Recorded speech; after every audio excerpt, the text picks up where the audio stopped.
Welcome in, Braves Today, bravestoday.com. He's Lindsay Crosby. I'm Ben Taylor. It's all brought to you by plainscoffee.com. Go to promo code BRAVES for 10% off of your next order, whether it's coffee or it's tea. Just go to plainscoffee.com. Lindsay, you wrote an article that talked about questions that need to be answering, and we'll just run down through the list of them because I think there are quite a few as we head into the quote-unquote Grapefruit League and pitchers and catchers reporting, players coming up next. We're looking at less than 40 on the 40-man roster already. So there are going to be some things. And I'll give my thoughts on some of that too, where there have been people I've seen on like message boards and stuff, and they're like, are they not going to fill the 40-man roster out? And I'm like, look, there are a lot of guys signed to minor league contracts that they may can grab towards the end of spring. So again, practice patience, please. Yeah, and really, the Braves can add 6 players this spring because you've got 3 open spots on the 40-man roster, so 38, 39, and 40. And then you have 3 players who can get moved to the 60-day IL in your Ian Anderson, your Penn Murphy, and, Angel Perdomo. And the rules on that is you can't move a guy to the 60-day IL just to move him. You have to have a corresponding move. So the next 3 players that you sign, you can, you elevate to the put in the 40-man roster, you can move one of those players. So you have room to add 6 guys. It's just a question of do you or not. And they will. It's just, you got to wait to see who's available first. They'll probably sign some sort of free agent right before games start. And then they'll be, like every year, they'll be watching the wire to see who gets cut, who opts out. If you sign a minor league deal and you are a major league veteran, there are dates in there in the contract where you either have to be put on the active roster or released. And so they're going to be watching for that. And we'll start with starters. We've talked about having a 5-man rotation, at least to begin the season before it finally gets into postseason play, which the Braves are expected. That's not something that we're having wishful thinking. All projections point towards postseason play. I'm sure there'll be somebody in the mentions like, boy, you guys are sure confident. So is everybody else. So is Vegas. They're pretty confident too. But a possible 5th starter to get things. And right now, if you had to name one, who are some of the prospects that you'd be looking at as far as being in that 5th role? So it's really interesting. This 5th starter conversation is really interesting, right? Because the assumption for all of us has been Bryce Elder is going to be your number 5 starter. He was an all-star in the first half last year before he struggled down the stretch.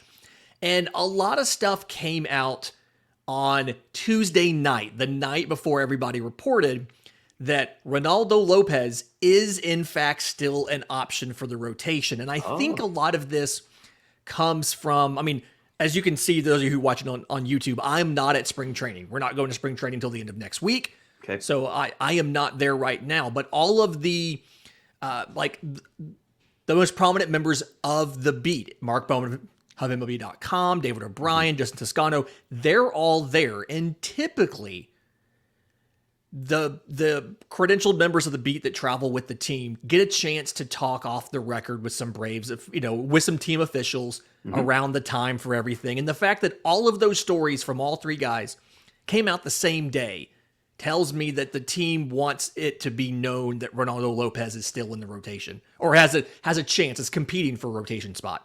I still think it's going to be Elder. I've got questions, and our Jake Mastriani wrote this up too. I've got questions about Ronaldo Lopez. Is the best use of Ronaldo Lopez putting him in the rotation, and does his stuff work as well in the rotation? So I've got Bryce Elder as the guy, but I think there's some prospects you're going to see battle for that job. AJ Smith-Shawver, Hurston Waldrop are going to be 2 guys you're going to see a lot of, I predict, this spring, taking a lot of starts, getting a lot of extended run, so you can see what they have and what they can be successful at when you do need them during the 2024 season. Like, that's kind of my prediction, is they might not win the job out of spring, but you want to get them as much time as possible so we can see here's the scenarios they are good in, and here's where they need to work in Gwinnett until we need them so that they can be successful down the road. We didn't see him a whole lot last year, but when we did, he was kind of hit or miss. What about Winans? Does he factor into that at all? So Alan Winans and Darius Vines are both in a really interesting position, kind of pulling some of my notes here, where they both produced in limited stretches last year, But I think the issue you have is the top end stuff isn't necessarily there. Alan Winans, for instance, kind of sits around 89, 90 miles an hour on his fastball. And the margin for error is just so much slimmer when you don't have that sort of premium velocity. You saw what happened to Bryce Elder last year, sitting 90, 91, 92, when the sinker wasn't quite sinking as much because he was fatigued and the slider wasn't breaking as much. And so I think Winans is going to get an opportunity. He's going to make major league starts this year, but I just don't know if he's going to be able to win the job out of spring training. But he'll be in the mix. Darius Vines is probably going to be in the mix. I just don't necessarily know if they'll get a chance to win the job in spring or if they'll get time in camp with everybody and then they'll be put in Gwinnett until you need them. And something to look forward to whenever you head down to spring training and start talking to him. I mean, let's get back to Lopez for a little bit. We've talked about how Snitz, and when it comes to the lineup, he likes to find out where guys like to be. Where does Lopez want to be? Does he want to be a starter? Does he want to be a middle to late reliever? What does he want to do? Exactly. And the fact that the team seemingly, and this is speculation on my part, but the fact that the team seemingly was insistent that he's still part of the mix tells me that either he wants to he wants to be a starter, or they told him and they want to honor the commitment that they would let him compete for a rotation spot. So I think there's some desire there to be in the rotation, and that's why you're seeing the stories come out from everybody on the beat at the exact same time that he is in the rotation. I don't ultimately know if the best role for him is to be a starter. I think he'd be amazing in a swingman role where he can come in, pitch 2 or 3 innings. If you need him to pick up for a starter who leaves the game early, he can do that. If you need him to come into the game, say you've used Iglesias and Minter and one of your other studs, Pierce Johnson on a Thursday, you can put Lopez in the game on a Friday for the 7th, and theoretically he could go 7, 8, 9, right? Right. I think there's utility to having him stretched out to handle 3 innings at once or so, and letting him do that 2 or 3 times a week versus trying to just use him in the rotation once every 5 or 6 days, where when you have so many other options in the rotation besides him. So I think you're onto something there with what does he want to do, and there's probably some sort of bit there if he wants to do it. We haven't talked to him yet. He's not been made available to the public or the media, but he probably wants to do it some. I think they want to either have him do it or give him the opportunity to do it, and so it's kind of why these stories are coming out all at the same time. Last year, we kept on talking about the platooning of left field. Well, now there is a left fielder. So now we're basically talking about who's a backup outfielder and what is going to solidify that. Now, there are a lot of Braves fans that immediately will jump to the name Forrest Wall. You and I have talked about it. I don't know that the bat is there. Of course, I also don't know if he got enough opportunity last year, but he did get enough opportunity in the minor leagues, and still the numbers aren't just great as far as percentages are concerned. So what are the Braves looking at doing as far as having somebody that could be that everyday backup, give Ronald a rest, give Kelnick a rest if he needs it from coming over. And so Harris the second. I know everybody says, well, that's the thing. You stick Wall out in center. Well, what if it's not Wall? What if it's somebody else? So what are the Braves probably looking at doing? And I guess my question is, are they looking for numbers to be better for Wall in the spring so it's his job to lose, or is that a reason that they went out and got a couple more guys? So I think that right now it's kind of a 4-man battle, right? It's Wall, it's JP Martinez, who you traded for a few weeks ago. They signed Jordan Luplow to a minor league deal. You've got Eli White there. And not having spoken to the team about this yet, because you're planning on playing those 3 guys every day, my assumption would be, unless Wall falls on his face in spring, you're probably okay with him being your 4th guy on the roster.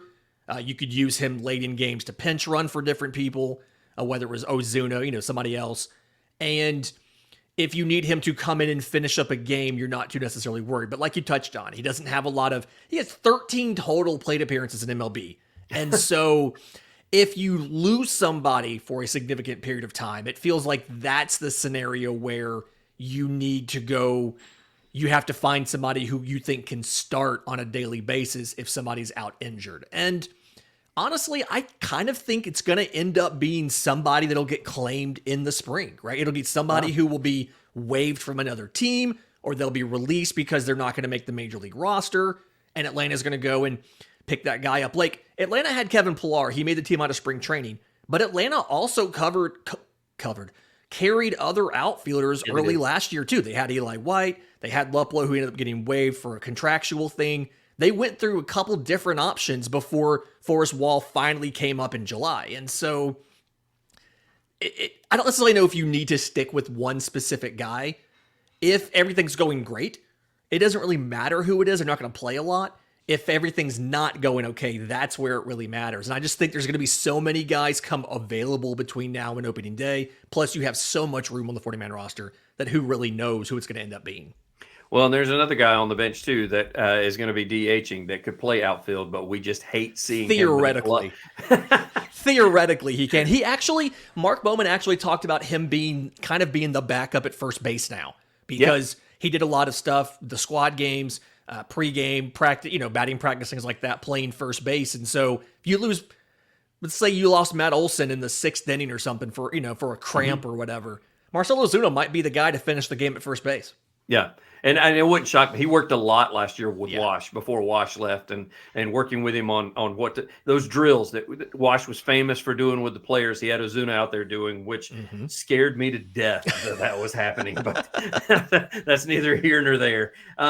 Instead of outfield, let's go with infield too. I'll kind of ask you the same question. And that is, I guess I just expected Fletcher to be the automatic nod to be able to back anybody up in the infield if needed. But that may not be a given name that is going to actually get that job. Who knows? Yeah, this is a really interesting one to me, and I think it's because you owe him $12.5 million in salary for 24 and 25, and $1.5 million in a buyout of the 26 club option.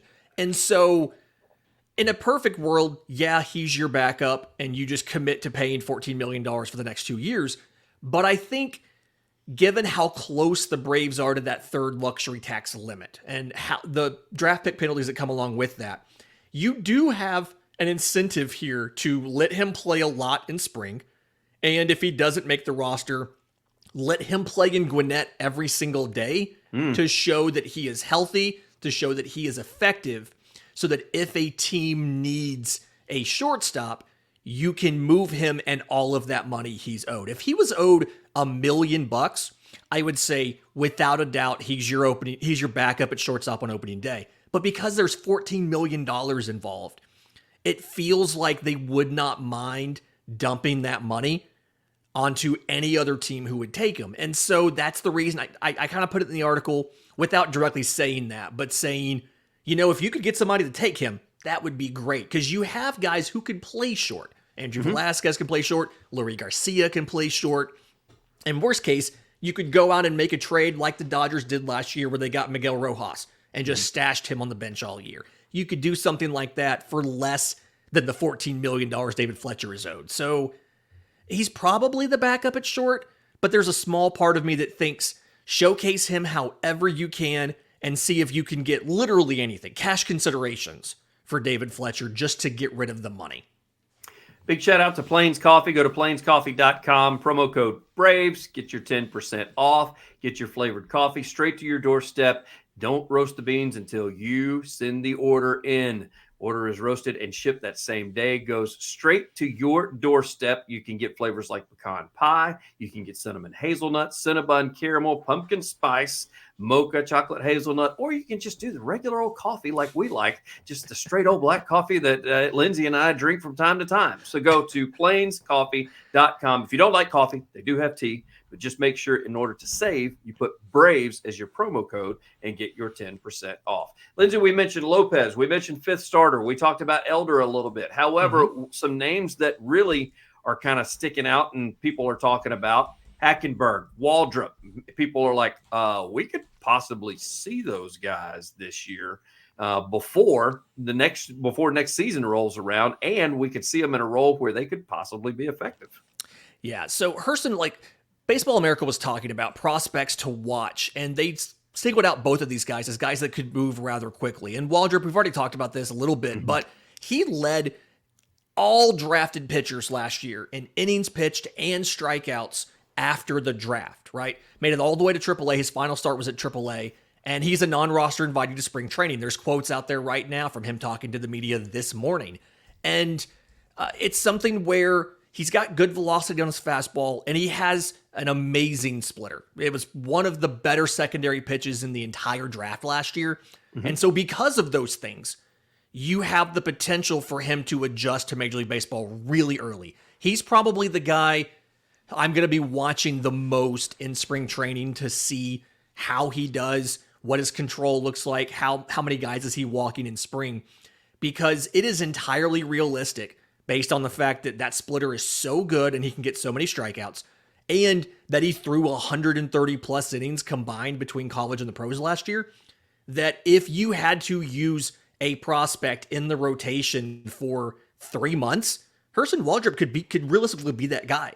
And so I'm going to be watching him closely. I want to see, because again, the stuff is good enough. The workload lines up. It's all down to, can he throw enough strikes, right? He's walked about 4 guys per 9 innings, both in college and in the pros. Yeah. And so you can be successful with a lot of walks. Blake Snell led the league in walks last year and won the Cy Young, but I don't know how easy it is to replicate that. So watching Hurston Waldrop, and then Drew Hackenberg is a guy that Atlanta went over slot to sign out of college in the second round. And he's a sinker slider guy. And there's a bit of, a bit of stigma against sinker slider guys sometimes, that they're not necessarily good enough to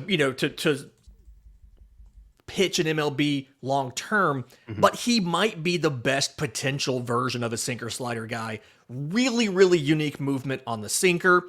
The slider is, again, really unique, above average movement. He gets more than 50% ground balls. And in the games he pitched after the draft last year, he gave up a batting average of 130 and got 13 strikeouts and 8 ground balls in his 29 total plate appearances.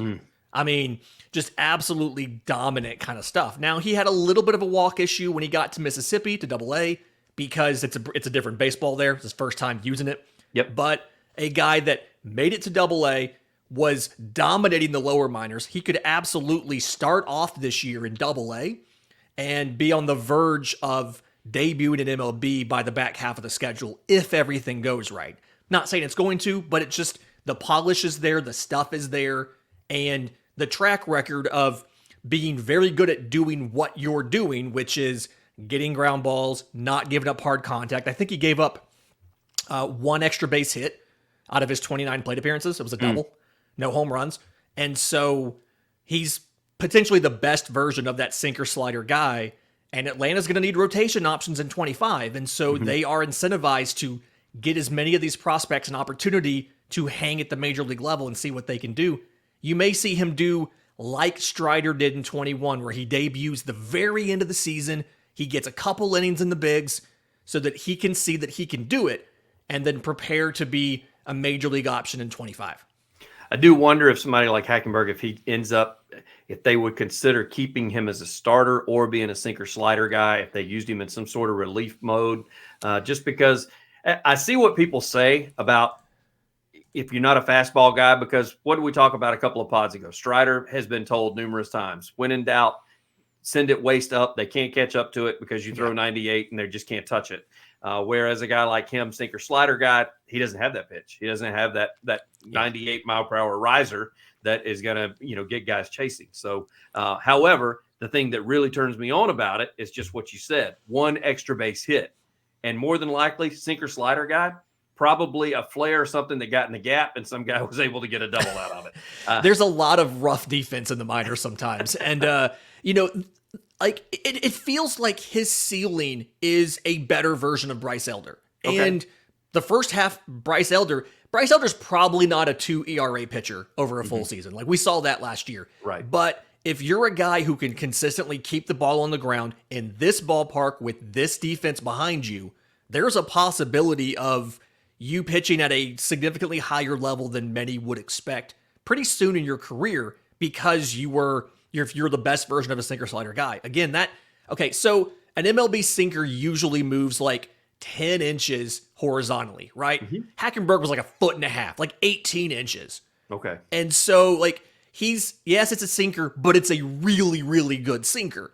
The slider, like, yes, it's a mid-80s slider, but it's a really good slider at getting ground balls. So he's just like the best possible version of that kind of guy. And because of that, he could move quickly. Exciting stuff, especially on the pitching realm, as years to come, especially that. Sorry, apologize, Drake Baldwin. We didn't get to you today. Sorry, buddy. We're running out of time again, man. I promise it's going to happen, hopefully around spring training time, where we're right there. We'll have a few more pods before Lindsay actually loads up and heads down to hang out with those guys for a while. So keep that in mind. It's been brought to you by plainscoffee.com. Use Braves or promo code Braves for your 10% off. He's Lindsay Crosby. I'm Ben Taylor. Lindsay, as always, thank you, sir.